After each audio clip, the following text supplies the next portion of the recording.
All right, get ready to dive deep today. We're tackling arterial blood gas analysis, better known as ABGs. Yep, ABGs. Those crucial tests that give us a peek into how your lungs and kidneys are doing.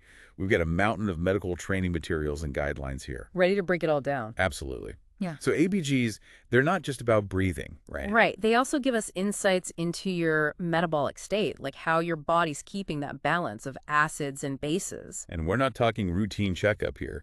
These tests can be real lifesavers. Especially in critical care. When someone's on a ventilator, for example, doctors need that real-time data. You make sure the treatment's working. Exactly. So, first off, why would a doctor even order an ABG? Well, the American Association for Respiratory Care, they've got these clinical practice guidelines. Yeah, the AARC, they outline when these tests are needed. So it seems there are three main reasons. Okay, lay 'em on me. First, to get a baseline, understanding of how the lungs and kidneys are functioning. Second, to see how someone's responding to treatment. Like oxygen therapy, or if they're on a vent? Exactly. And third, to track if a disease is getting better or worse. You nailed it.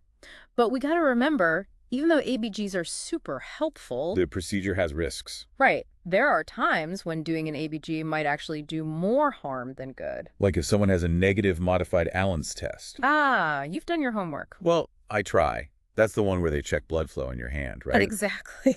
Before they draw blood, making sure your hand has good blood flow from other arteries, just in case. Just in case they accidentally damage the radial artery, Yeah. the one they usually use for ABGs. You got it. That test minimizes the risk of ischemia, which is reduced blood flow to your hand. Makes sense. And there are other red flags, too. Like what?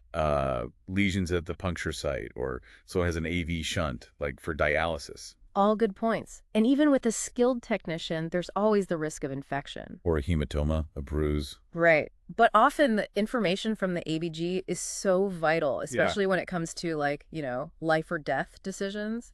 Absolutely.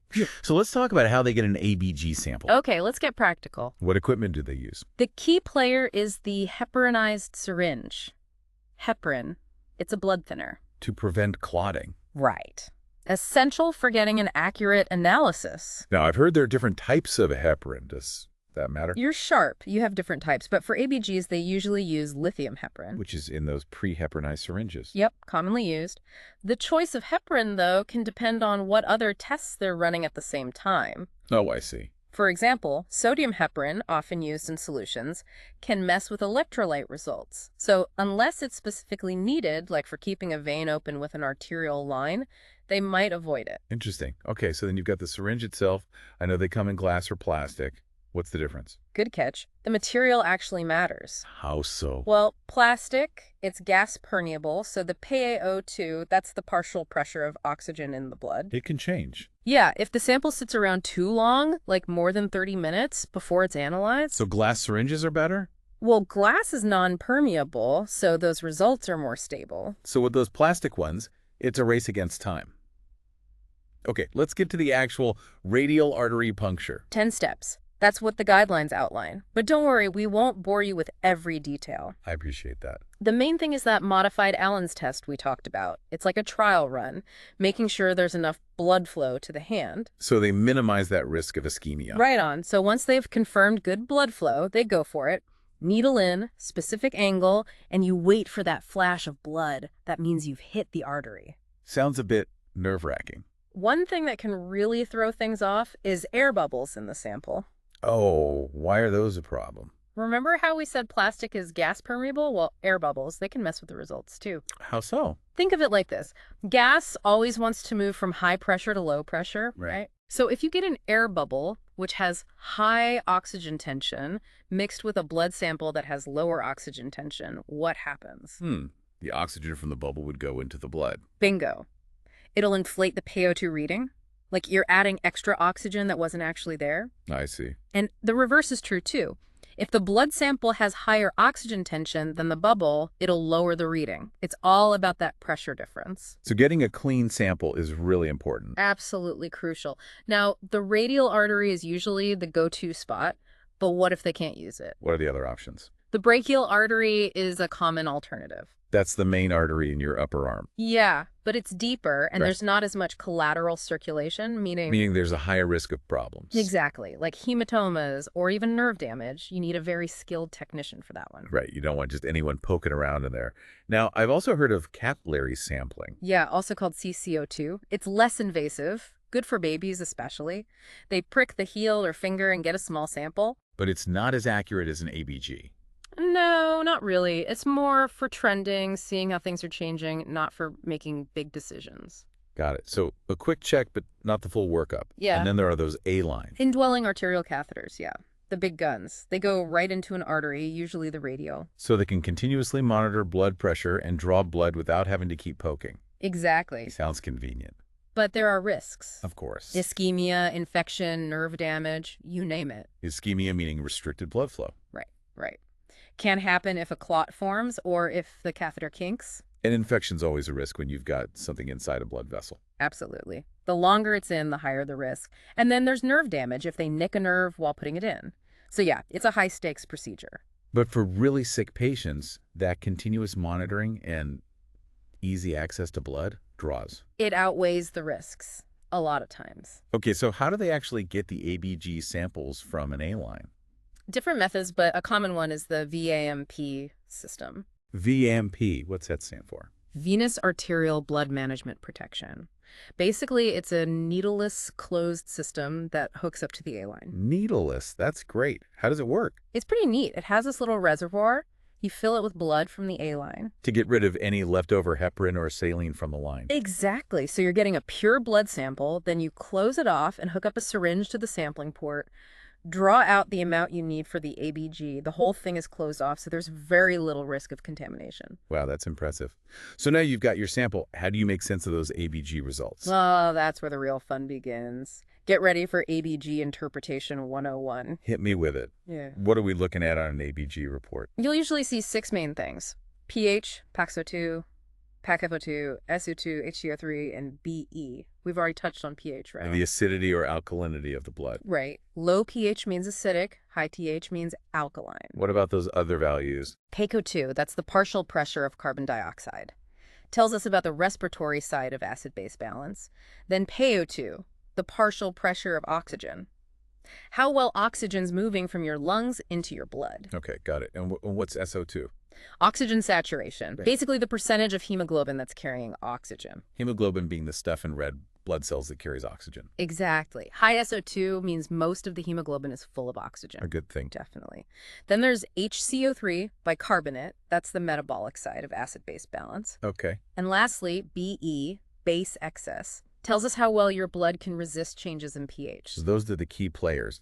But how do we actually interpret these numbers and figure out what's going on with the patient? It's like a puzzle, a 3-step process. Lay on me. First, you figure out the acid-base status. Is the pH too low Acidotic. or too high? Alkalotic. You're getting it. And remember that normal pH range we talked about, 7.35 to 7.45? Right.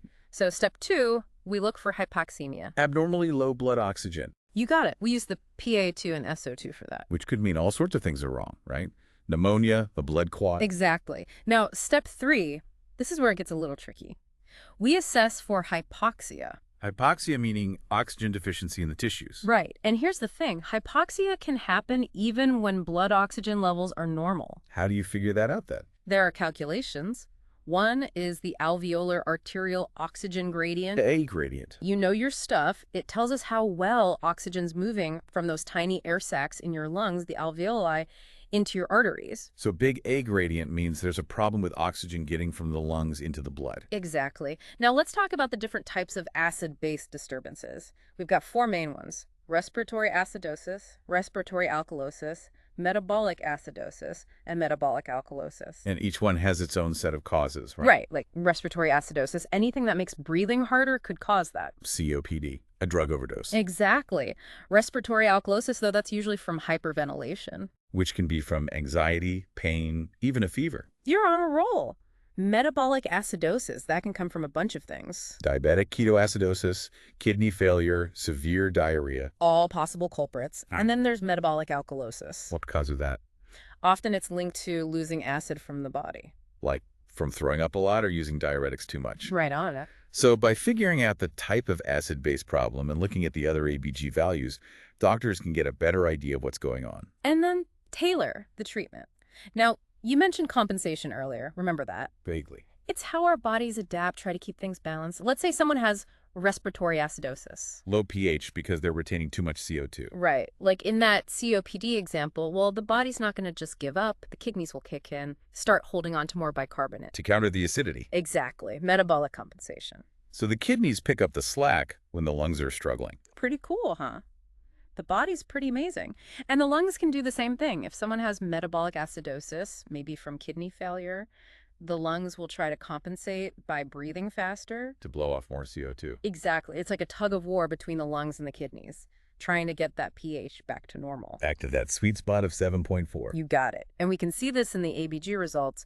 If the pH is almost normal, even though the PaT2 or HCO3 is off, that means the body's compensating, doing its job. But what if the pH is still way off, even with compensation? That's a sign the body's having trouble keeping up. The situation's more serious. So knowing about compensation is important for knowing how bad the problem is. Absolutely. It tells us how the body's handling things and helps guide how aggressively we need to treat. Now, sometimes you get these tricky cases, mixed disturbances. Meaning? Both a respiratory and a metabolic component are contributing to the acid-base imbalance. So both sides of that tug of war are messed up. You got it.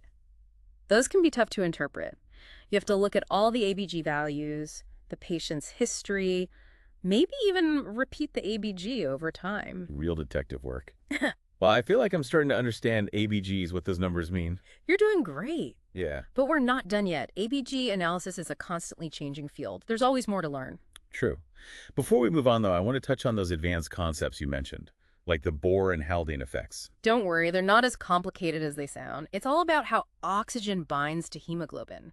Remember that S-shaped curve on the oxygen-hemoglobin dissociation chart? Sort of. It shows how the amount of oxygen bound to hemoglobin changes with the partial pressure of oxygen. No, the Bohr effect basically says that certain things can shift that curve to the right. Things like increased CO2, lower pH, higher temperature. What does a rightward shift mean, practically speaking? It means that for a given PO2, the hemoglobin is less saturated with oxygen. In other words, oxygen is more easily released from the hemoglobin, going to the tissues where it's needed. So it's like a boost in oxygen delivery during exercise, when your muscles are producing more CO2 and heat. Exactly.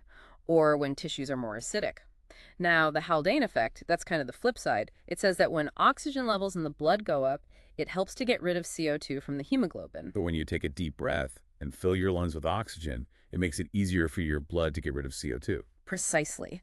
It enhances CO2 release from the hemoglobin, sending it into the alveoli to be exhaled. That's amazing. So the Bohr and Haldane effects, they work together to fine-tune oxygen delivery and CO2 removal. Mm-hmm.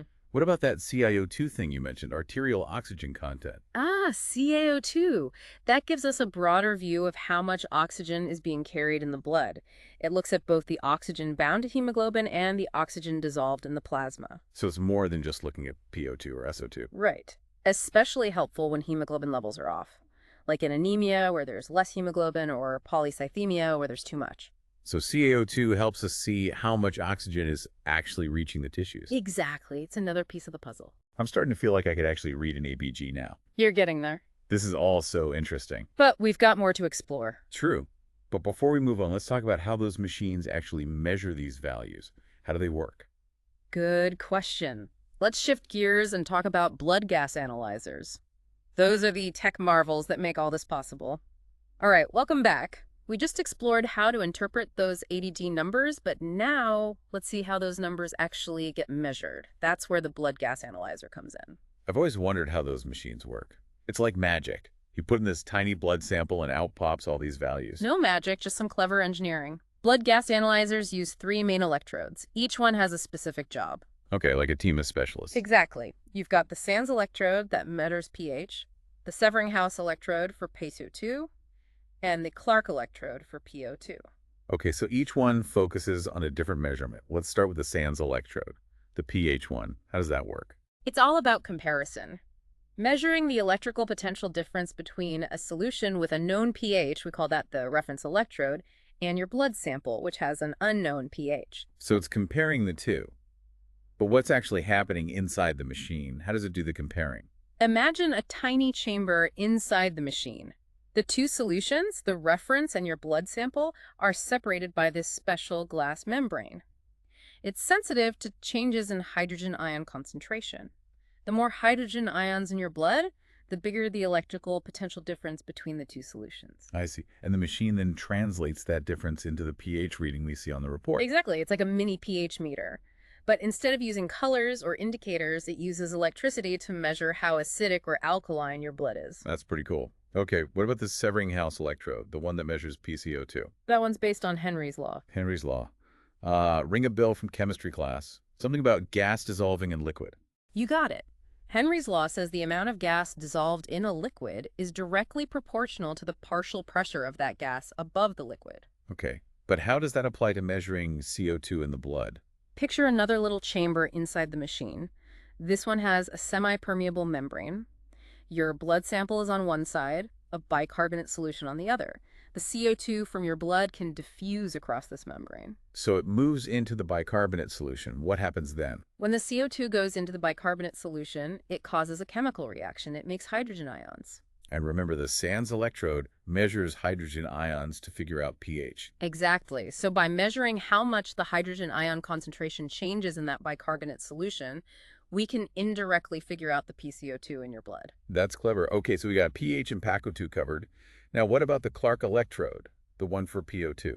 This one's a bit different. It's an electrochemical sensor. It may use the current that's generated when oxygen is reduced at a platinum cathode. Reduced? That sounds pretty technical. Basically, it means oxygen is gaining electrons. The Clark electrode has a silver anode and a platinum cathode. They're immersed in an electrolyte solution. Oxygen from your blood diffuses across a membrane and reaches that platinum cathode. It grabs some electrons, and that creates an electrical current. So more oxygen, more current. Exactly. The machine measures the current and converts it into the PO2 reading you see on the report, like a tiny oxygen meter. That's amazing. So much technology packed into one machine, but it's not just about the electrodes themselves, right? You're right. Quality control is super important in blood gas analysis. It all starts with calibrating the electrodes, making sure the machine is reading accurately. Like setting the 0 point. Exactly. And they have to do this regularly, often before every new sample and then more extensively every few hours, or after any maintenance. To make absolutely sure those measurements are correct. Especially when those results are guiding treatment decisions. Makes sense. What other quality control checks are there? They also run control samples, solutions with known blood gas values, like a double check, to make sure the analyzer's performing well over time. So, regular checkups for the machine. What if those control samples start showing values that are off? That's a warning sign. Could mean the electrodes need cleaning or replacement, or some other problem with the machine. An early warning system. Are there specific rules for what to do if those control samples go haywire? Definitely. Labs use things like Levy-Jennings charts. They're graphs that track the control sample results over time. And then there are Westgard rules. Those are criteria for how to interpret the results. These tools help them spot problems with the analyzer. So it's not just eyeballing the numbers, there's a whole science behind it. Absolutely. Now, we've been talking about these traditional blood gas analyzers, but have you heard about point-of-care testing? POCT? Yeah, those handheld devices. Seems like they'd be super useful, especially in emergencies when you need those results fast. Exactly. But are they as accurate as the big lab machines? That's a good question. They've come a long way in terms of accuracy, but they do have limitations.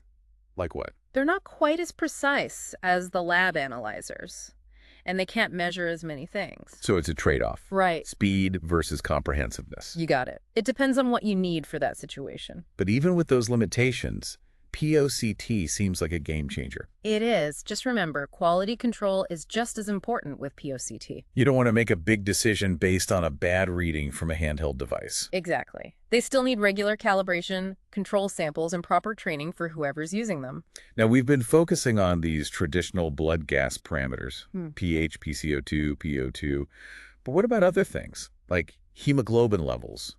Or different types of hemoglobin. Can these blood gas analyzers measure those too? Some of the basic ones can measure total hemoglobin, but for a more detailed look at the different types, we need a special instrument. It's called a co-oximeter. A co-oximeter. Never heard of that. What does it do?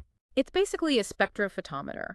It shines light through the blood sample and looks at how much light is absorbed at different wavelengths. Spectrophotometer. Okay, now you're losing me. Think back to physics class.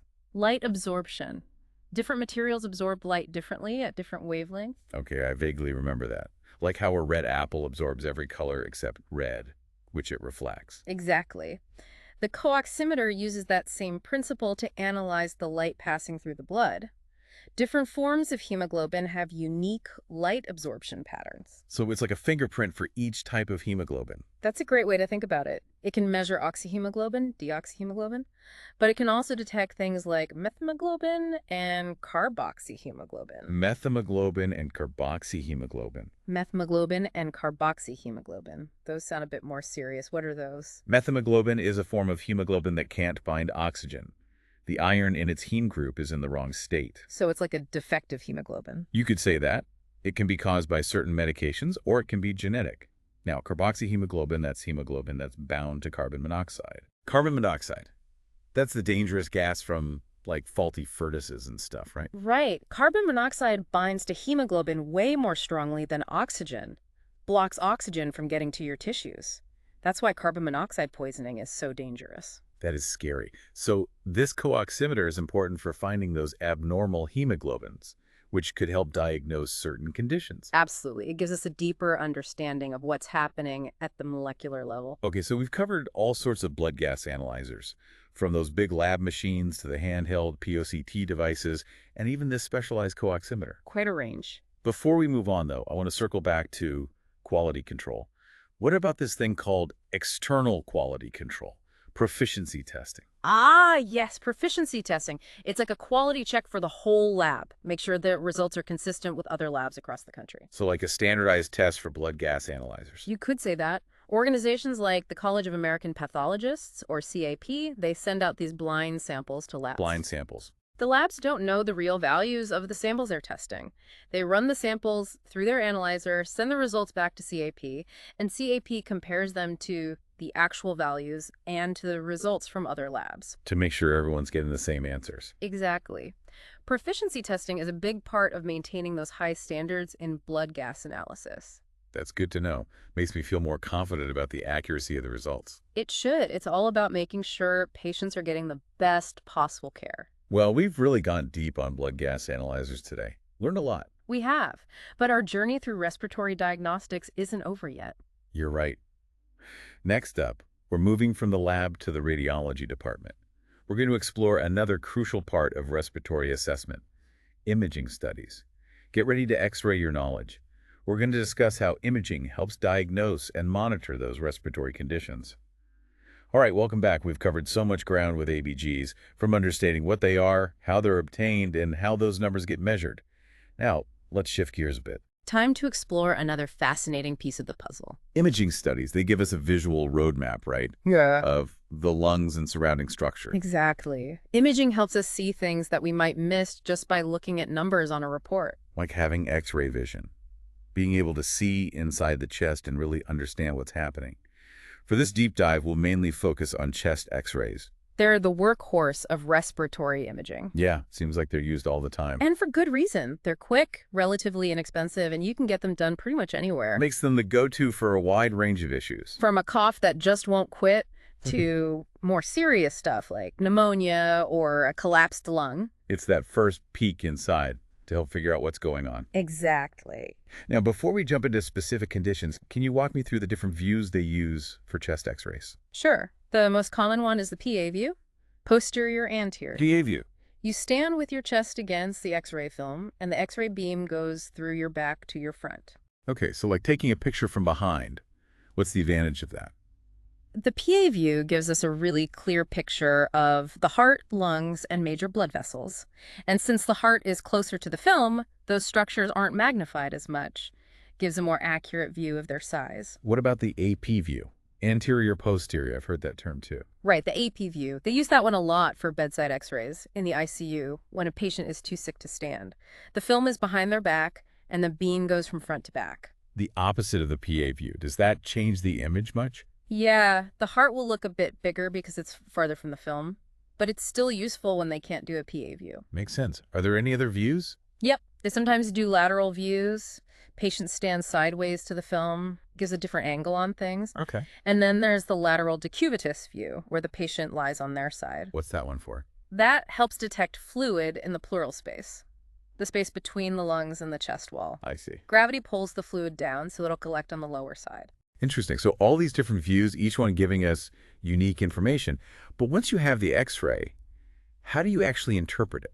What are you looking at? Well, first, we check the quality of the X-ray itself. Is it properly penetrated? Can you see the vertebrae behind the heart? So not too dark, not too light. Exactly. We need to see all the structures clearly.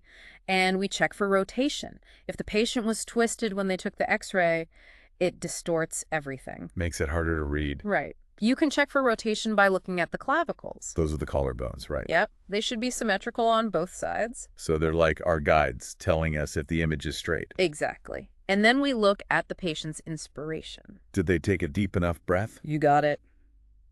A good breath should show at least 5 or 6 ribs above the diaphragm. If they didn't inhale enough. The lungs can look more crowded, might hide some subtle problems. So it's all about getting that clear, quality image. Absolutely. Once we've checked all that, we go through the structures systematically. Heart, lungs, diaphragm, pleural spaces, any bones, soft tissues, looking for anything unusual. Okay, so let's break down those specific structures and what kinds of problems you might see on an X-ray. Let's start with the heart. Okay, one common finding is an enlarged heart, cardiomegaly. Cardiomegaly. It can be a sign of heart failure, high blood pressure, other heart conditions. We figure out the heart size by comparing its width to the chest cavity width. And what's normal? On a PA view, the heart should be less than half the width of the chest. So if it's taking up more than half the space, that's a problem. Potentially. Now let's talk lungs. Okay, what might you see there? Normally, lungs look dark on an X-ray because they're full of air. Makes sense. But any areas of increased density, what we call opacities, those suggest something else is there, like fluid, mucus, or consolidation. Consolidation meaning. Lung tissue that's solidified, like what you see in pneumonia. So those white patches could be infection. Could be. And the pattern of those opacities can give us clues about what's causing it. For example, lobar pneumonia. That's when a whole lobe of the lung is affected. It usually shows up as a dense consolidation in one specific area. Makes sense. Are there other patterns you look for? Oh, definitely. A lung abscess, that's a collection of pus, might look like a round opacity with a fluid level inside. Then there's atelectasis. Atelectasis. That's when part of the lung collapses. What causes that? Lots of things. A mucus plug, blocking an airway, a tumor pressing on the lung, things like that. It's basically air volume loss in that part of the lung. And how does that look on an X-ray? It'll be a dense white area, kind of like a deflated balloon. And often you'll see the lung tissue around it shifting, trying to fill the space. Trying to compensate. Exactly. Okay, let's move on to the pleural spaces. Remember those? Yeah, the spaces between the lungs and chest wall. You said they should normally be very thin on an X-ray. Right. If they're filled with fluid, that's called a pleural effusion. And that looks like? A white area at the base of the lung. So like the lungs are sitting in a pool of white. Yep. If it's a big effusion, it can push the lung up, make it look smaller. Okay, so you can have fluid in those spaces. Anything else? Air can get in there too. That's a pneumothorax. A collapsed lung. Right. Air leaks into the pleural space, lung deflates. Us is that. Sometimes it just happens spontaneously. Other times it's from trauma. Like a broken rib. Right. Or it can be a complication of a medical procedure. And what does it look like on X-ray? You'll see a dark air-filled area, and the collapsed lung will look smaller, denser. So one shrunken lung with a big black space next to it. That's it. And X-rays can also help check placement of tubes and catheters. Like those endotracheal tubes, chest tubes, central lines. Exactly. You want to be sure they're in the right spot. Makes sense. Like an endotracheal tube that helps people breathe, it should be a few centimeters above the carina. The carina. Where the trachea of the windpipe splits into the two bronchi. Oh, okay. And what if the tube's not in the right place? If it's too low, it could go into one of the bronchi, only ventilating one lung. And if it's too high? It could slip out of the trachea completely. So checking the placement with an X-ray is crucial. Wow, chest X-rays are pretty powerful. So we've covered the different views, common abnormalities, and even tube placement. But what about those other imaging studies? CT scans, MRIs, PE scans, when would you use those? Great question. X-rays are a good starting point, but sometimes we need a closer look, or we need to see different types of tissues. That's when those advanced imaging techniques come in. Right. Okay, let's start with CT scans. What makes them better than a regular X-ray? They still use X-rays, but they take images from all these different angles. I'll see. A computer then puts those images together to create cross-sectional slices of the chest, so you get way more detail. A 3D picture. Exactly. And that lets us see things that might be missed on a regular X-ray. What kinds of things are CT scans good at showing? They're really helpful for things like lung nodules. Lung nodules. They're these small round growths. Could be benign or malignant. Ah, okay. CT scans also help us see how much damage there is in conditions like emphysema or pulmonary fibrosis. Okay, what about MRI? How is that different from a CT scan? MRI uses magnets and radio waves to create images. No radiation. Right, which is good for pregnant women and kids. Okay, for MRI is really good at showing soft tissues, so things like masses in the mediastinum or pleural effusions. So CT scans are better for bones and lungs, and MRI for soft tissues. That's a good way to think about it. And Yeah. then there are PT scans, positron emission tomography. PET scans. I've heard the term, but I don't really know how they work. They use a radioactive tracer that gets injected into the blood. Okay. Cells that are more active, metabolically speaking, they take up more of the tracer. Meaning they're using more energy. Right. But how does that apply to lung conditions? Well, cancer cells, they're very active, so they light up on the PDT scan. Ah, I see. Helps us find tumors, see if they've spread. PET scans can also help figure out if treatments are working. So we've got CT scans for detailed anatomy, MRI for soft tissues, PET scans for metabolic activity. That's quite a toolbox. It is. Which one we use just depends on what we're trying to figure out, and the individual patient, of course. This has been incredible, exploring the world of respiratory diagnostics. We started with ABGs, those tiny blood samples that tell us so much. Then we dug into how those values are measured, all that technology. And now we've seen how imaging studies give us a visual guide to the lungs. It's amazing how much we can learn. It really is, and this is just a glimpse, remember. This field is constantly evolving. New technologies, new techniques, always coming out, giving us more and more tools to understand and treat lung disease. It can feel overwhelming, all this information. It can. But I think the main takeaway is that all these tests, from ABGs to imaging studies, they're all working together to help us breathe easier and live healthier lives. That's a great way to put it. Well, on that note, we've reached the end of our deep dive. Thanks for joining us.